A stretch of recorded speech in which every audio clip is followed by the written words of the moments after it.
Hey guys, it's Chris here, also known as Manifest from Smart Music Business. And I got a good friend, Ariel Hyatt, who is the author of the ultimate guide to crushing it with publicity, getting out there and just killing it online and getting your music exposed. Welcome, Ariel. How are you? I'm great. Thank you. Yeah, so stoked. And people don't know, if they don't know, you were my publicist and True killed it story. and gave me the best advice that is evergreen advice. You see, Ariel doesn't just drop advice, she drops evergreen advice. And evergreen means that it still is gold today as it was 10 years ago. And that was to build the email list. While other people, artists were saying, grow MySpace and grow whatever. MySpace is gone, but guess what? My email list is still dropping drips of gold into my pocket to sell my music online, and just been so valuable way of connecting with my fans when Facebook changes the algorithm or Twitter cancels me or whatever happens. You know, I've got a direct connection to my email list. So I just want to publicly thank you again for that. I'll never forget that phone call. Chris, the money is in the list. Build your email list. And I said that to thousands of artists, and very few had the gumption to do it, because it is hard to do. It is not an easy, sounds easy, just build your list. Yeah. But in fact does take, as you know, Yeah, focus. Yeah. moxie, focus, elbow grease, all of it. Yeah, totally. And let's talk about your guide to publicity, because like it's a big topic, right? But like, we're talking about getting featured on blogs, playlists, traditional media. I know you guys really tapped into the online. What are you seeing that's like really working for artists in this new music industry, in quotes, that we're living in? Because it's like a living, breathing thing, and it's changing. And I love how you're just always on the cusp of things. And I just want to brag about you again and thank you publicly. You also gave me another idea for the bands in town thing, to message all my followers on there. And I made a ton of money selling stuff, and it's just another pipeline avenue to promote my music. So again, just wanted to say thank you before I forget again that you've just helped me so much. My pleasure. So I think part of what I always like to do is help artists realize that in many instances, like for you, there is often something right in front of your face that you have not noticed or focused on, that if you can just activate it, like you with your bands in town, posting to trackers, things can happen that can be really good. So in a lot of cases, doing good publicity has a lot to do with that. Is like, what is right in front of my face? I think a lot of times artists are so obsessed with Pitchfork or Rolling Stone or whatever the big thing is that they're trying to get, and they don't realize, let's start with what's right in front of us. So the ultimate guide to music publicity is about really understanding, like, what is the whole process of PR? Because what I notice is, instead of starting PR and building it, just like you start your mailing list and you build it, a lot of artists try to jump to the front of the line and go for the highest, biggest get. And that's going to leave you feeling disappointed and like you didn't get what you set out to get. So like so many of the things that I love to put out into the world, it's a method, and it's a guide that steps you through, what do you do today? And then how are you going to build out a process for your publicity? Yeah, that's so good. Because it's just like launching a song, right?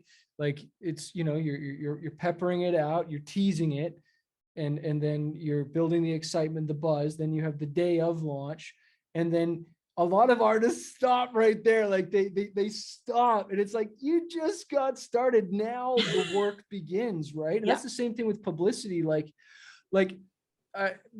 you have like maybe a story of an artist where it's like, you had to keep pounding it on that door, but then eventually they got the feature or they got the thing because they didn't give up, Yeah, so there's 11 artists featured throughout the book, and I purposely wanted to include inspirational stories and moments from artists, because I think it's one thing for a PR person or a marketing person to tell you like, go do this. And it's very different when you can get some real well-heeled experience advice, which is what those 11 artists, including you, contributed. Your contribution to the book is very much a straight up, like, this is how I get my PR. And very interestingly, everything you say in your couple of pages of your feature is a shortened version of what the whole book is about. And I think you were very eloquent in how you put that together, just basically saying like, yes, this is a journey. It doesn't just stop like the day your record comes out. It's something that has to build. But what a lot of the other artists point out, especially there's two in particular, they realized that if they could have an angle that was not just, I'm grinding out music and I'm promoting it. And your angle is your faith, your Christianity, your way that you like to inspire other people. That is a deep angle for you. And for others that are featured, for some people it's social justice. For some people it's having a hyphenated career, meaning they're voiceover artists, but they also record music and maybe they do some film scoring. So they've managed to be interesting in 3 or 4 different domains, so that when it comes time to be interviewed for a podcast, they can be interviewed about, well, what is it like to be a voiceover artist? What is it like to start a foundation to help people?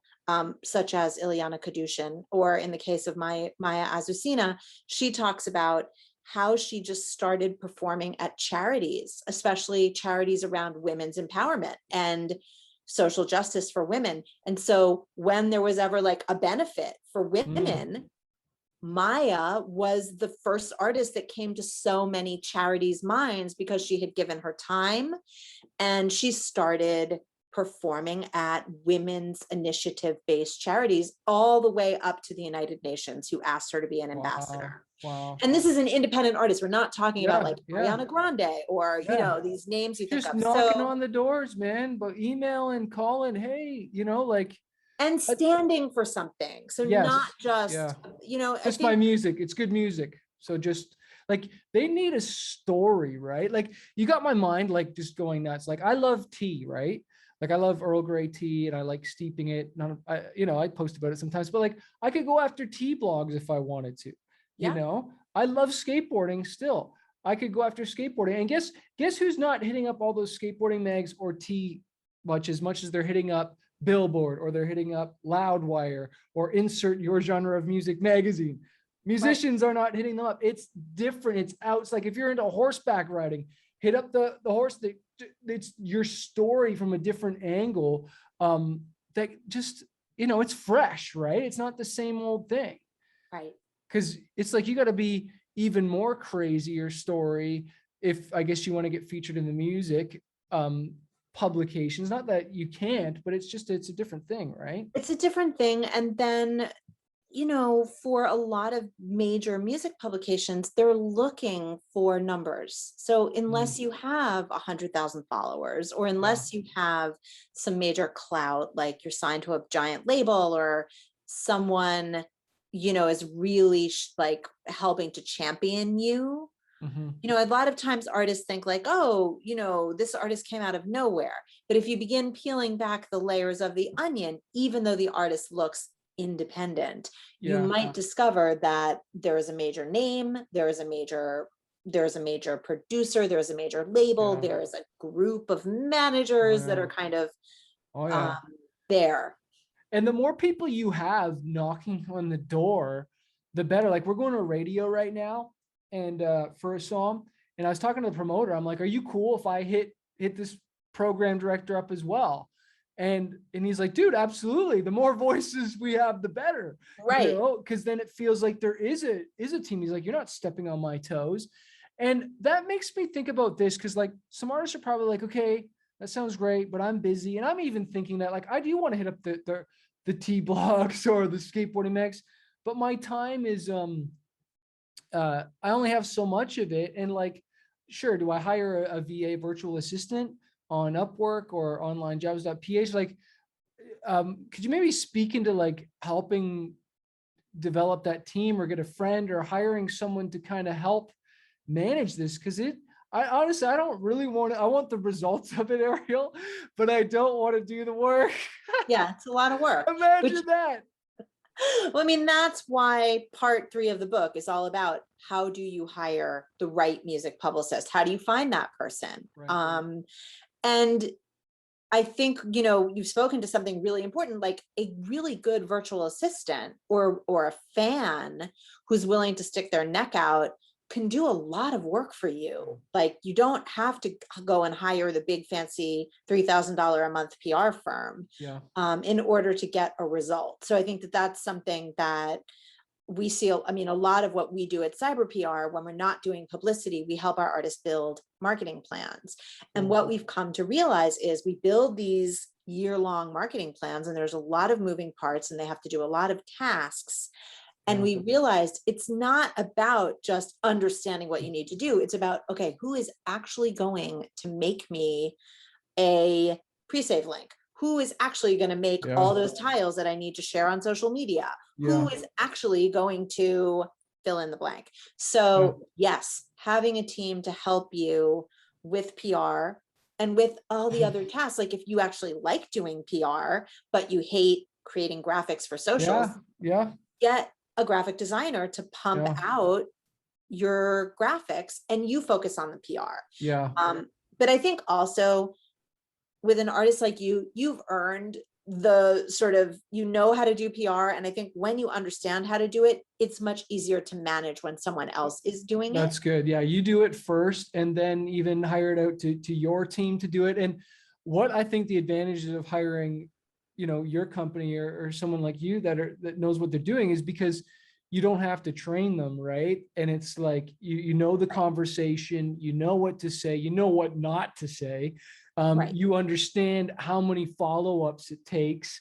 I was thinking, I was at the park with my daughter. I can't remember if I shared this in the book, or was it that I was my 6th email that finally got through to the radio station? Yes, you did share that. Yeah, that's the story I share. And it's like, and that's rung true in so many things. It's like I'm thinking to myself, oh, I don't want to bug that person. You're not bugging them. They didn't see it. Like, you assume people saw your post or saw your email. It's like, no, they're busy. They have lives. Right. Yeah, it's so interesting, right? You got to just hammer it. Yeah. And I mean, it's also about also not making a story about that. Like, they really maybe didn't see it and they want to see it. They just are so busy and so overwhelmed. And so, yes, that's part of the puzzle too, is like, okay, if email is not working, try a really pleasant DM on Instagram or Twitter. If that's not working, figure out how you can do something else. Yeah. Well, people can get this book on Amazon. I'm looking at it right now. I get the Kindle, the hardcover, the paperback. It looks like this. I designed it myself. Looks awesome. I love that boombox, dude. It's Thank so you cool. Yes. Doing a little throwback. Love the colors. So yeah, go pick that up. That'll help you so much. And it's cyberpr.com, right? Cyberprmusic.com. Cyberprmusic.com to find out more information, and from Ariel, and talk to her team and see if you even want to do a campaign and just get the conversation at least going, or get the book and start, you know what I mean? Like, so you can understand. And then Ariel, we have a surprise. She is going to be my guest on Fanbase University at 12 p.m. Eastern on August 24th. And I'm bringing her on to train and also do Q&A about all this stuff, so you can actually ask her and me questions. Okay, this is going to be super valuable and super awesome. And so go get that book, go read it, and then bring your questions to the call when we do that. But that's you got to go to fanbaseuniversity.com to become a member and join, and then that way you get access to that call. So go to fanbaseuniversity.com for that, and that will be August 24th. But Ariel, I'm excited. Like, there's so much good stuff going on. There's opportunity, right? Like there's more opportunity for artists than ever. Yes, that's true. And there is also the deep sense of understanding that until you know how to organize that opportunity, it can feel like, yes, that's true, but it's about harnessing. So that Yeah. is what I attempt to do with the Ultimate Guide to Music Publicity. It's like, okay, here's all the stuff you need to know in order to harness so that you can point those ponies in the right direction. Yeah. Yeah. Cause it gets overwhelming sometimes. And I love how you've laid it out, like just a clear map. I do this, I do this, I do this. And cause otherwise, like artists get scattered and it's just like squirrel, and it's like, you get distracted, but it's just be able to come back to your guide to just, okay, I didn't do this step yet. Go back to it. I didn't follow up with this person. Go back to it. And it's like you said, it's a journey, right? Like, and I'm still on my journey. You're still on your journey as a company. We're technically doing publicity right now for both of our companies in a sense, right? Like that's definitely true. It's like a piece of it. So anyways, guys, go to Amazon.com, go get a copy of her book, go to cyberprmusic.com and check out what Ariel's got. She kills it. She's helped me and helped thousands of artists. And I know she can help you too. Thanks for hanging out, Ariel. Pleasure is mine. Thanks.